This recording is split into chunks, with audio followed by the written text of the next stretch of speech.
Well, hello guys, welcome to this new video. So in this video, I really want to give you a little bit of a warning about flying Ryanair, and I want to give you the truth about what they hide from you and how you can make your Ryanair flights A, more comfortable, B, more enjoyable, and C, most importantly, saving you some money, because they really do throw in a lot of hidden costs which normal travellers just will have no idea about. So in this video, I kind of want to enlighten you on that while showing you my experience with Ryanair as I tried them on my flight from East Midlands to Palma de Mallorca. Firstly, I think this is a really important one. We found flights with Ryanair for £40 each, and we were instantly chuffed. We thought £40 for a return flight to Palma, incredible. But what I'm going to tell you today is don't take that initial price that you see for gospel, because that is not the price you're going to pay. Now, I'm going to ask you guys, when you go on holiday, do you take hand luggage or do you simply take a handbag? Now, Ryanair assume that you only want to take a handbag, and they charge you extra to take a carry-on bag on the plane. Now, I think this is absolutely disgraceful. I think even low-cost airlines, Norwegian, EasyJet, they do not do this. They let you take a carry-on suitcase on board, and I think that's amazing. Ryanair, I was absolutely horrified when I found out that they didn't let you take one on board. So, what's the cost, you may ask? £12 each way to bring on a carry-on bag. That's £24 each, more than half our ticket price. So we paid £40 for the flight, then an extra £24 on top of that for our bag that we took on the plane. Now, I think this is terrible by Ryanair, but something you guys really need to know before you book your tickets. The second point might be a little bit more obvious to you guys, but Ryanair basically will not let you sit with your friends unless you pay. So I found on EasyJet that if I book 4 people in one booking, EasyJet will try and sit us all together. Now, I think this is amazing. You know, they say you can choose your seats, or we'll sit you, near the back, but 4 of you or 3 of you together, which I think is great. Ryanair, on the other hand, take the mickey a little bit, and they will basically assign you a middle seat if you don't pay for a seat. So it was quite funny, really. There was 4 of us flying, and we had 5B, 6B, 7B, and 1B. So they wouldn't let us sit together, but they put us a row apart from each other, each in middle seats. Now, funnily for us, the flight was actually really empty, and we all 3 had 3 rows, so we all just sat together, really. But still, I think this is terrible from Ryanair, and it's not exactly cheap to select a seat either. In fact, when it comes to choosing it, you're going to pay a minimum of £7 to select your seat. And if you want to sit anywhere near the front at all, it's £13 each, one way. So £26 each for the return trip. If we wanted to sit together for both flights, it would have cost us over £100, which I think is absolutely terrible. Now, this is the most important tip for flying Ryanair. Honestly, guys, I cannot stress this one enough. But to save money, Ryanair won't fly into major airports in cities. For instance, Ryanair don't fly to London Heathrow because the slots cost a lot of money at these big airports. But what people don't realise when they're booking a flight on Ryanair's website is that if they book a flight from, let's say, London to Stockholm, what they don't understand is that it's not a central London airport, and it's most definitely not a central Stockholm airport. In fact, the airport that they fly to in Stockholm is, I think, 65 miles north of Stockholm, and over an hour's travel time to get into the city. Even worse is Paris Venturi Airport. It's a new airport that they just added to their network, and it will take you so long to get into the city because Paris Venturi Airport is 100 miles away from the airport. That's right, it's 100 miles away from Paris. So Ryanair don't tell you this, and they assume that, well, you'll book the flights and then you'll understand when you land there, and obviously then you have to pay for a coach, a train, a taxi even into the city. So I cannot stress this one enough, guys.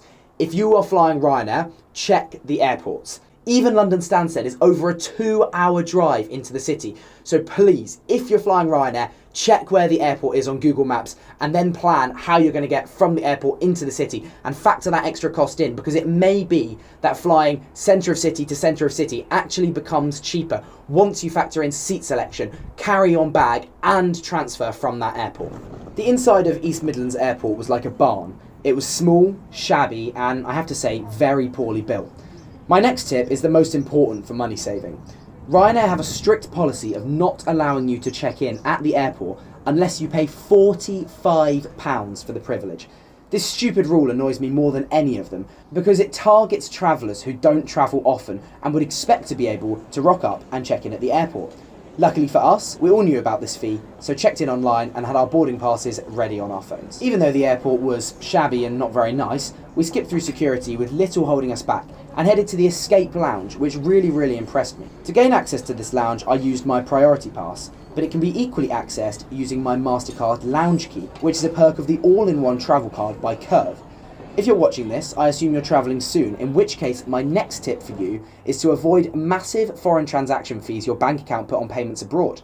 I personally use Curve, which are currently giving away a free £5 to anybody who signs up on their app. I love this card because it doesn't force you to open a new bank account like Monzo or Revolut.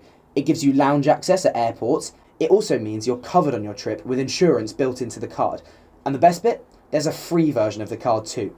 So check out the link in my description to see how to sign up for these cards and claim your free £5. After the lounge, we headed to the gate and boarded straight away. Luckily, one of our group had been allocated seat 1B, so I asked to swap. The flight was actually really empty, which meant we could all move around and sit together. Excited?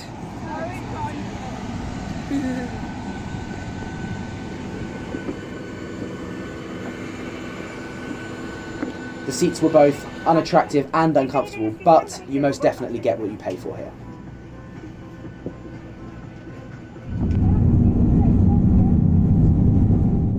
We took off out of East Midlands for what I believe was an on-time departure, and from here on I started to check out what condition the aircraft was in.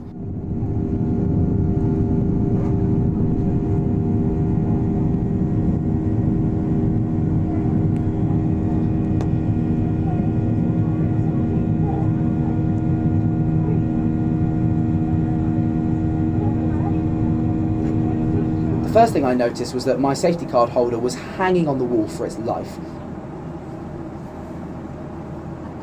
I then changed seats to have a look at the legroom, which was unsurprisingly small.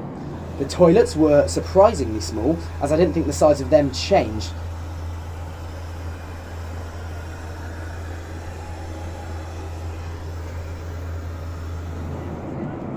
And finally, I opened my tray table to see that it obviously had not been cleaned in, well, who knows how long, and was still covered in crumbs. My friend's table was unstable and wobbly. I then moved seats again to the exit row where my other friend was sitting, and we found that the legroom was incredible. These seats really are the ones to choose.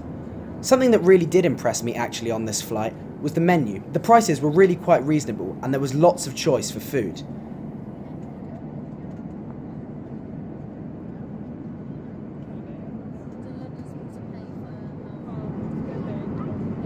If you're an av geek like me, you can also buy a Ryanair model for only £10. We landed in Palma on time and had an amazing time there for 4 days before flying home again in slightly different fashion. Where are we going?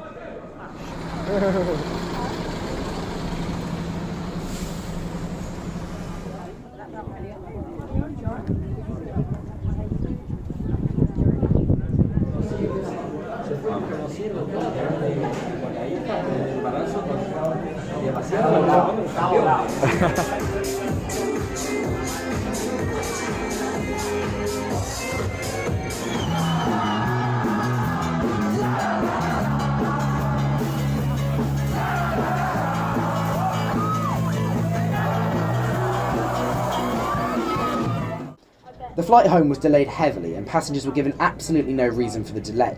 Finally, they told us we missed our slot, but we had to stay on the plane and no air conditioning was turned on, meaning everyone boiled. Luckily, I had myself an empty row, so managed to sleep during that delay.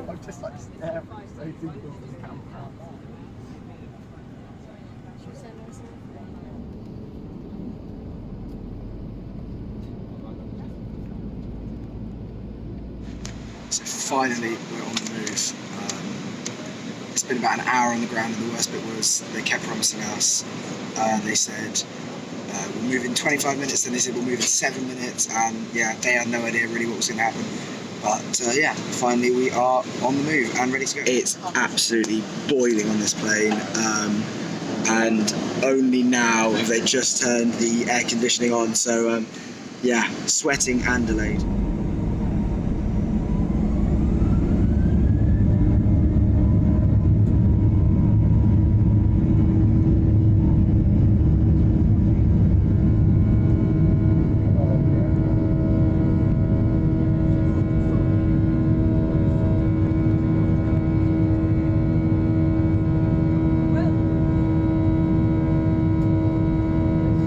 Finally, we took off and I managed to sleep for most of the flight.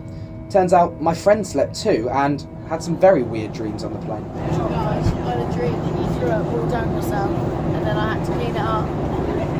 I hadn't been too impressed with my Ryanair flights, but I wasn't all that surprised. We had really lucked out with empty flight, which meant we weren't all stuck in middle seats and could move around and sit with each other. But I was really disappointed with all the penny-pinching methods Ryanair use. If you're flying Ryanair, I hope you take into consideration what I laid out today and take care not to get slapped with these massive charges that Ryanair will put on you. Safe travels, and I hope you enjoyed this video. Finally guys, if you don't already, please subscribe to this channel as I've got so much more coming. Follow me on Instagram on @LondonSpotter for behind the scenes on all my travels. Like, share and comment on this video too. Thank you very much guys, and I'll see you soon.